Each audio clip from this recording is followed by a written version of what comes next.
身之道，以威為助，以信為本。水能載舟，亦能覆舟；技能生人，亦能殺人。其信由得立，為國為民，利家利己。英雄自有英雄處，豪傑自有豪傑事。有為少林武功蓋天下，少林寺有天下第一名剎之稱。因為佢坐落喺河南省登封市中岳嵩山嘅腹地，少室山下嘅茂密叢林中，所以取名少林寺。而少林寺嘅故事亦由此傳頌天下。做呢部戲咧，整個故事咧係有一半咧係虛構嘅，咁亦有一半咧係真實嘅人物喺度。好似我喺入邊飾演一個叫劉如德海味店嘅太子爺。咁事實上咧喺呢個野史方面係有呢個人物嘅。咁啊，加上少林36房有一個三德和尚，亦都有呢個人物。咁其實三德和尚係咪真係創立咗36房咧？就無從稽考，可能係一個創作性。其實第一個信息就一直以嚟少林寺只係僧侶先可以學功夫，而佢創造呢個人物三德和尚，希望將少林功夫流傳到民間，希望能夠收到啲俗家弟子，將少林武功咧發揚光大。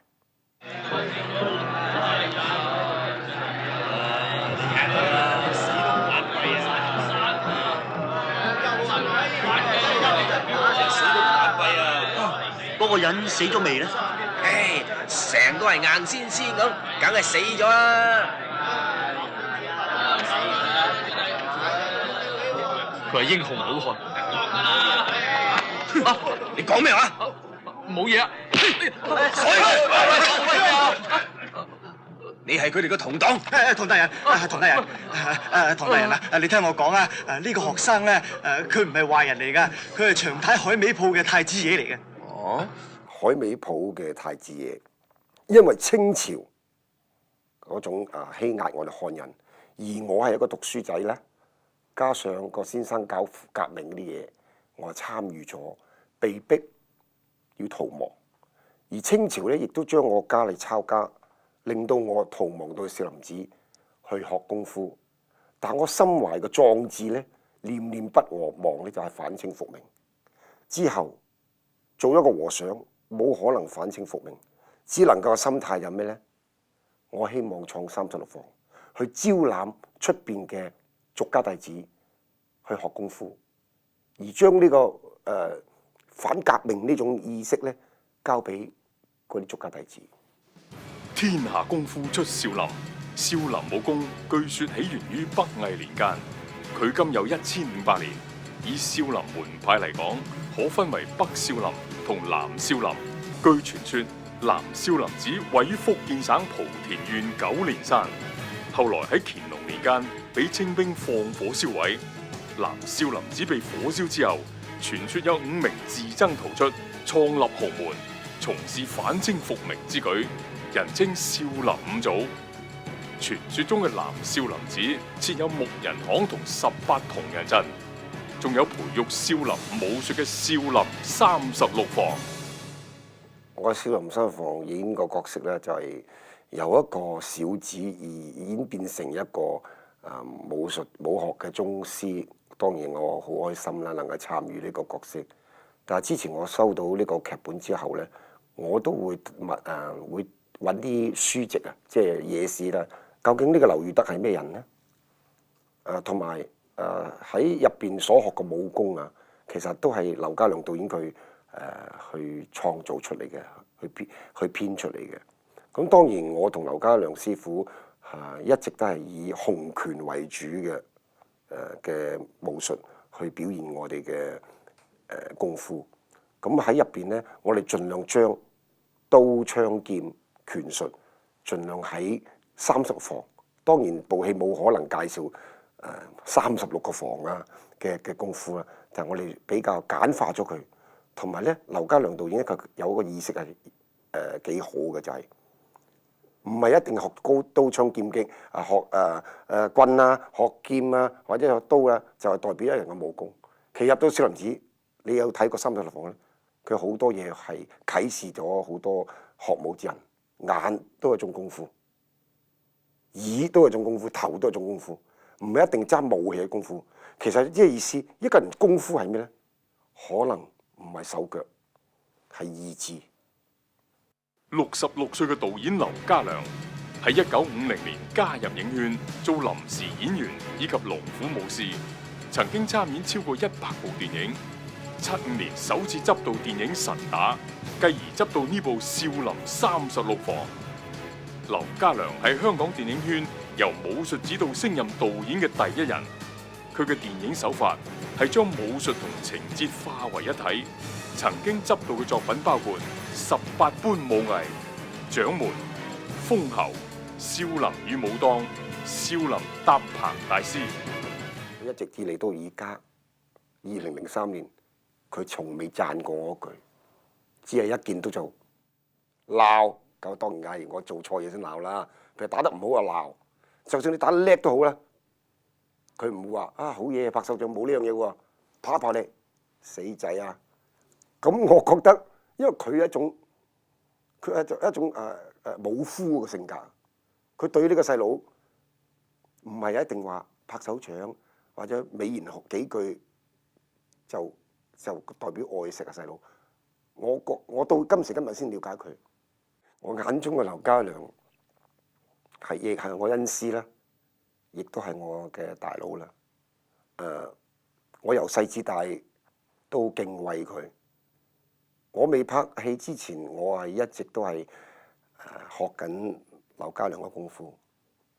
咁我覺得我好敬畏一樣嘢，佢係一個讀書唔多嘅人，完全係可能我覺得可能係小學都未畢業。佢能夠有咁嘅智慧，係我做好敬佩。當然唔係話要出嚟拍好多戲就一定有一個經驗。其實我覺得佢有個天分，佢可以將武術形成一種身體語言。你諗下外國人睇我哋中國功夫，唔係因為睇我哋中國功夫打得勁，而係劉家良可以用一種武術方法咧，一種即係外國人唔識聽你講咩對白，希望喺動作方面咧係睇到你想表達啲乜嘢。喺香港嘅武俠片導演中，劉家良表現出強烈嘅個人風格，更被認為係真正懂得中國武術。而影片又具有傳統嘅武德精神同家族觀念。少林系列電影最出色之處係好有電影趣味感，詳述全面嘅基本練功程序，以眼、耳、頭、手、腳而至18般武藝。企喺房木度跳，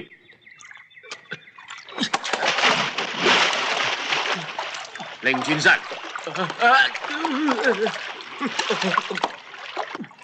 成啦！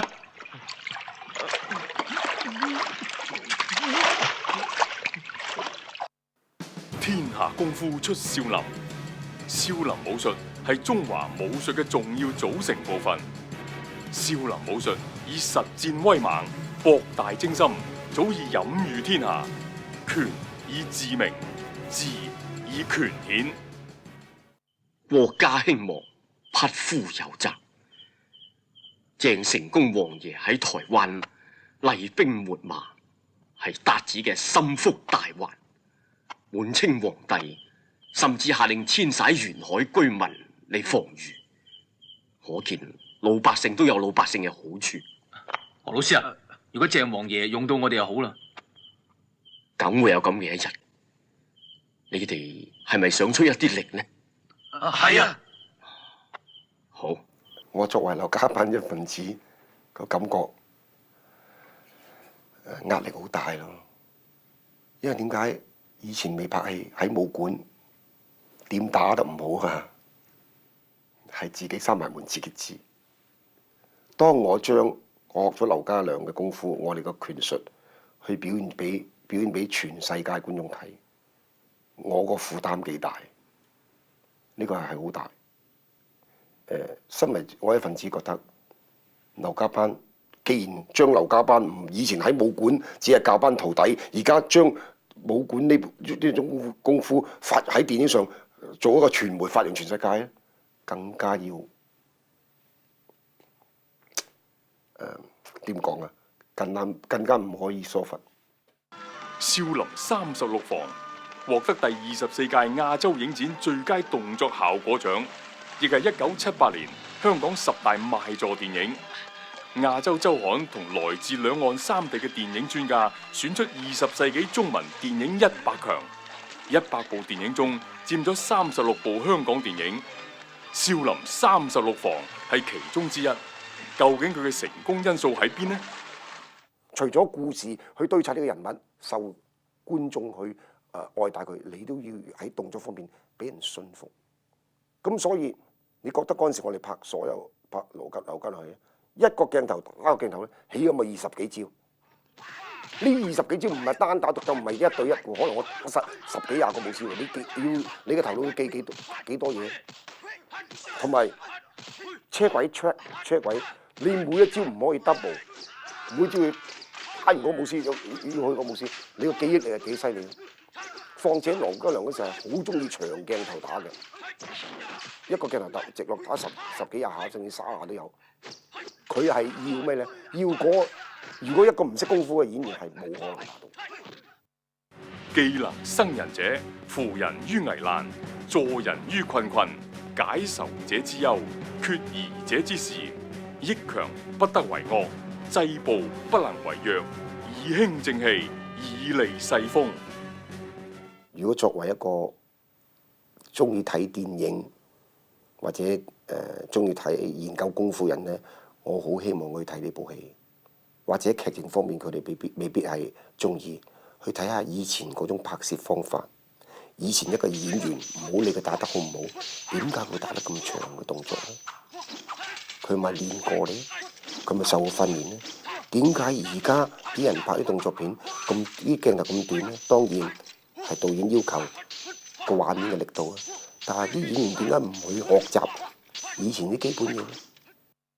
少林36房內容以一群廣東民間英雄反抗滿清韃子侵凌故事為骨幹。電影裏邊飾演劉裕德嘅劉家輝喺滿清入主中原之後，全家以至老師同學都遇難，佢千辛萬苦逃到少林寺苦練武藝，並以僅2年零1個月嘅時間苦練少林35房絕技，然後自設第36房，教導俗家子弟，令中國人學武自強，不再受異族迫害。後來劉裕德仲收咗一班熱血青年，好似洪熙官、童千根、陸亞彩等等，將少林武功發揚光大，並且喺反清抗暴之中創下咗不少輝煌事蹟，傳頌千秋。當然電影係會每年每個時代嘅進步嘅。我唔敢講話有好多人話，家輝你以前打嘅係真功夫，而家打嘅唔係真功夫。我絕對我覺得唔可以咁講。而家就算佢用電腦去拍攝都好，都係一個真功夫。但係我覺得一樣嘢，如果拍動作片，依賴一樣嘢咧，太多咧變咗唔好。當然有電腦係幫助咗個畫面啊構圖方面係好大，但係太多咧變咗人係變咗睇動畫片，唔係我哋中國人嘅嗰種藝術。進而不驕，退而不餒，遇急不亂，遇強不懼，先為不可勝之態勢，其心自定矣。再尋克敵制勝之機隙，其氣自勝矣。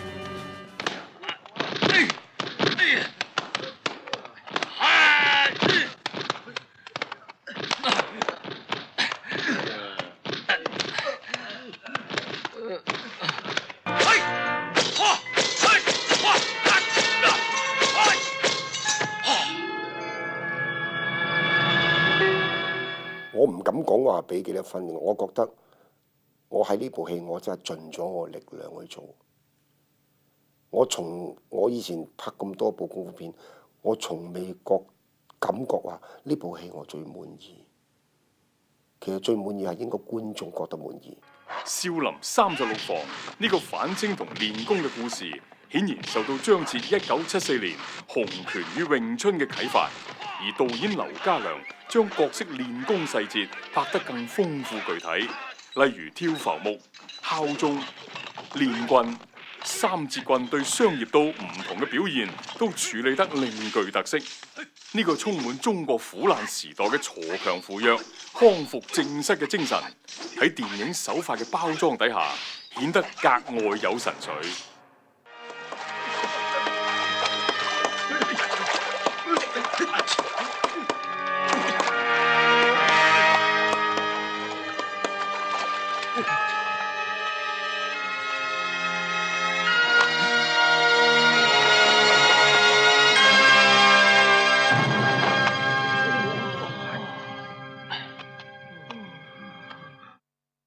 德為作人之道，既為立身之本。